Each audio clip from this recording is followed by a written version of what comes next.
Good evening, ladies and gentlemen, and welcome to Heti TV's foreign language news broadcast. My name is Peter Gardosh, and first, for the news in English. Communication between Prime Minister Viktor Orban and the leaders of the Italian right-wing parties expected to form the government is far more intensive than the usual diplomatic and polite formulas. Since Sunday's parliamentary elections, there have been several exchanges of messages and letters between the Hungarian and Italian partners. Bertalan Havasi, Deputy State Secretary in charge of the Prime Minister's press office, said. According to the press officer, Mr. Orban wrote to Prime Minister-designate Giorgia Meloni that the success of the Fratelli d'Italia party was a victory for the conservative Christian values, which are also the basis of our cooperation and friendship. I look forward to our future cooperation in order to preserve peace in our countries and in Europe, to relaunch the European economy and to alleviate the energy crisis, wrote Orban to the party president. Violent clashes erupted between Israeli security forces and Palestinians in East Jerusalem on Sunday evening, shortly after the arrival of Rosh Hashanah, public broadcaster Khan reported. Rioters fired fireworks at border police forces in the Slivan neighborhood. Clashes also took place in the capital's Eitu district. One video shows a balcony on fire as well. According to military radio, terrorists threw homemade explosives at a military checkpoint near Jenin in Samaria as Chief of General Staff Aviv Kochavi celebrated the New Year with troops nearby. There were no injuries or damage. A Channel 12 report on Sunday said that Police Chief Sabatai, concerned about terrorist attacks, called on those with firearms licenses to carry weapons during the holiday.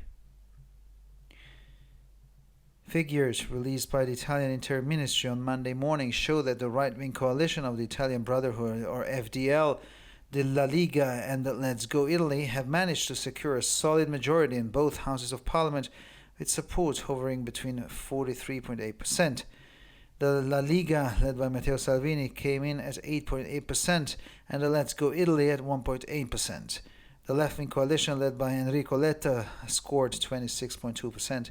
An unexpected surprise was the result of the Five-Star Movement, recently taken over by Giuseppe Conte, who managed to bring the party's popularity back up to 15.3%. The centralist force, formed by an alliance between the Living Italy and Action parties, won 7.8% of the votes. On the eve of the elections, 400 journalists waited for Giorgia Meloni's brief assessment speech at the Italian Brotherhood Party's results waiting event, which took place at dawn. Panic is spreading in Russia after Russian President Vladimir Putin announced a partial mobilization. Voices against the measure are also coming from the Far East. In one Siberian town, a man shot dead an officer of the local recruitment office. But over the weekend, demonstrations spread to Dagestan, on the border between Georgia and Azerbaijan, where more than 100 people were arrested in the regional capital after protesters clashed with police. At least 100 people were arrested by the authorities in Makhachkala in the North Caucasus region of Dagestan in Russia on Sunday as well. According to footage posted on social media, the women chased the police after they tried to arrest the rioters. In Ryazan, about 80 kilometers from Moscow, a man tried to set himself on fire at a bus station, shouting, "I don't want to fight in Ukraine." And finally, for the weather, clouds will clear up in the evening and the sun could come out tomorrow. The temperatures will average around 8 to 11 degrees Celsius in the morning and 16 to a pleasant 20 degrees Celsius in the afternoon hours. For further news, please visit our websites at www.hetitv.com or breuerpress.com. Thank you for your attention. So much for the news in English, and now for the news in German.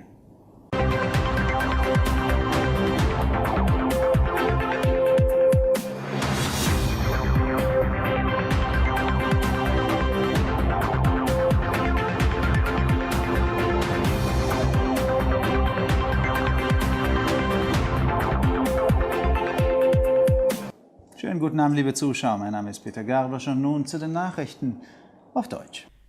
Die Kommunikation zwischen Ministerpräsident Viktor Orban und den Führern der italienischen Rechtsparteien, die voraussichtlich die Regierung bilden werden, ist weitaus intensiver als die üblichen diplomatischen und höflichen Formeln.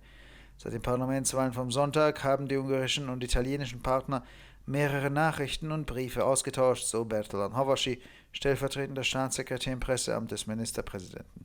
Nach Angaben des Pressesprechers schrieb Orban an die designierte Ministerpräsidentin Giorgia Meloni, dass der Erfolg der Partei Fratelli d'Italia ein Sieg für die konservativ-christlichen Werte sei, die auch die Grundlage unserer Zusammenarbeit und Freundschaft sind.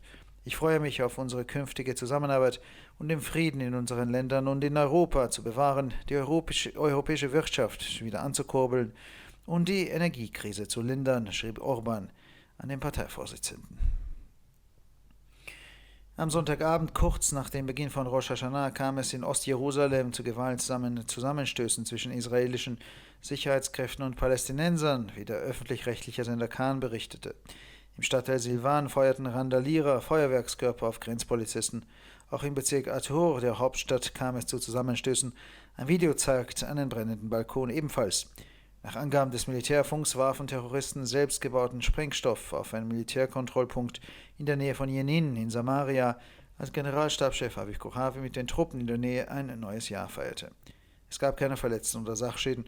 Einem Bericht von Channel 12 von Sonntag zufolge hat Polizeichef Sabtai aus Sorge vor terroristischen Anschlägen die Inhaber von Waffenscheinen aufgefordert, während der Feiertage Waffen zu tragen.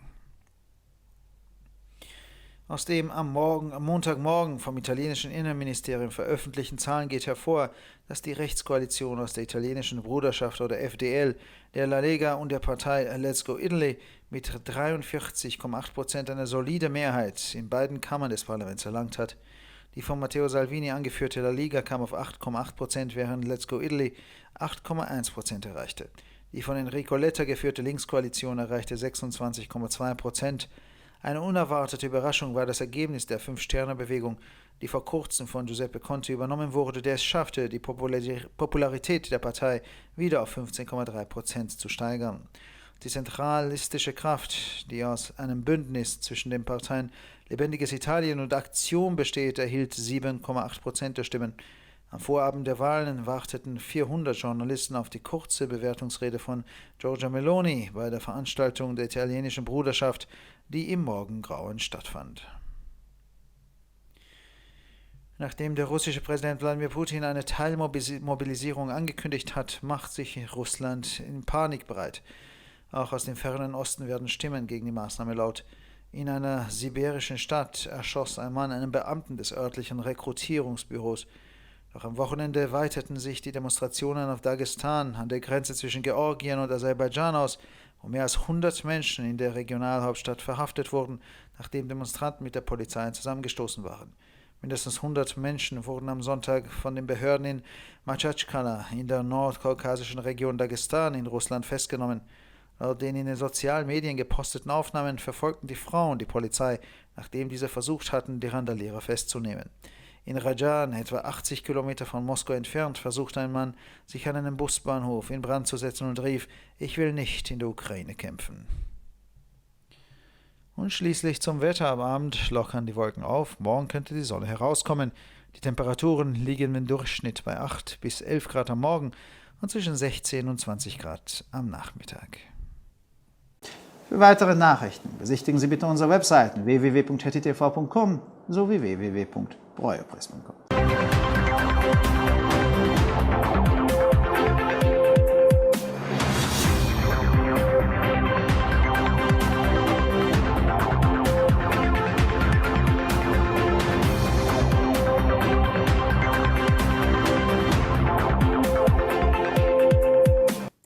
שלום וערב טוב, כאן ציפי בוכמן וילדבאום עם החדשות בעברית.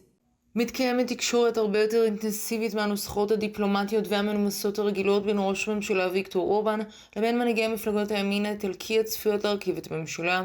מאז בחירות הפרלמנט ביום ראשון היו מספר חילופי דעות ומכתבים בין השותפים ההונגרים והאיטלקיים.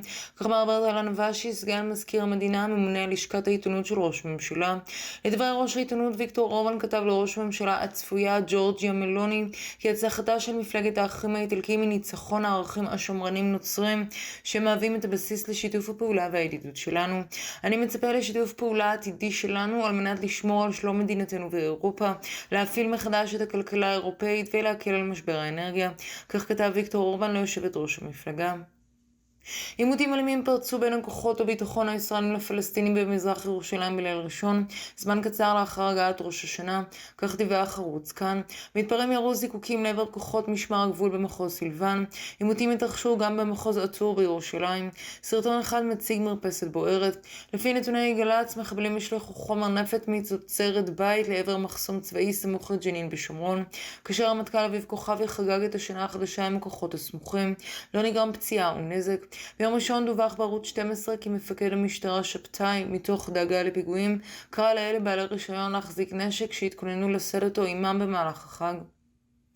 בנתונים שפרסם משרד הפנים האיטלקי ביום שני בבוקר עולה כי מפלגת הימין האחים האיטלקים הליגה ומפלגת קדימה איטליה הצליחו להשיג רוב יציב בשני בתי הפרלמנט, כאשר תמיכתם נעה בסביבות 43.8%. הליגה בראשות מתאו סלביני עומדת על 8.8%, קדימה איטליה קיבלה 8.1%, קואליציית השמאל בראשות אנריקו לטה השיגה 26.2%.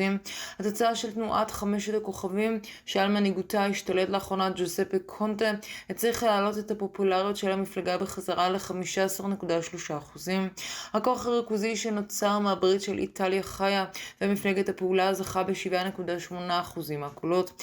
בערב הבחירות חיכו 400 עיתונאים לנאום הערכה הקצר של ג'ורג'י מלוני שדיברה עם עלות השחר באירוע של מפלגת האחים האיטלקית בהמתנה לתוצאות. הפאניקה גוברת ברוסיה לאחר שנשיא רוסיה ולדימיר פוטין הכריז על גיוס חלקי.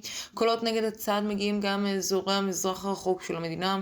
בעיר בסיביר אדם ירה והרג קצין של לשכת הגיוס המקומית. בסוף השבוע התפשטו הפגנות גם לדגסטן השוכנת על גבול גיאורגיה ואזרבייג'אן. יותר מ100 בני אדם נעצרו בבירת האזור לאחר שהמפגינים התעמתו עם המשטרה. ביום ראשון עצרו השלטונות לפחות 100 בני אדם במקללקה באזור צפון הקווקז של רוסיה. לפי הצילומים שפורסמו ברשתות החברתיות, אנשים רדפו אחרי המשטרה לאחר שניסו לעצור את עושי הצורות. בעיר ריזן, כ80 קילומטרים ממוסקבה, אדם רצה להצית את עצמו בתחנת אוטובוס וצעק אני לא רוצה להילחם באוקראינה. ועכשיו נעבור תחזית מזג האוויר. בערב צפוי להתבאר, טמפרטורות יהיו סביב 8 עד 11 מעלות בבוקר ו16 עד 20 מעלות אחר הצהריים. לחדשות נוספות, אנא בקרו באתרי האינטרנט שלנו, etitv.com או broyerpress.com. עד כאן החדשות, תודה שהייתם איתנו ושיהיה המשך ערב נעים.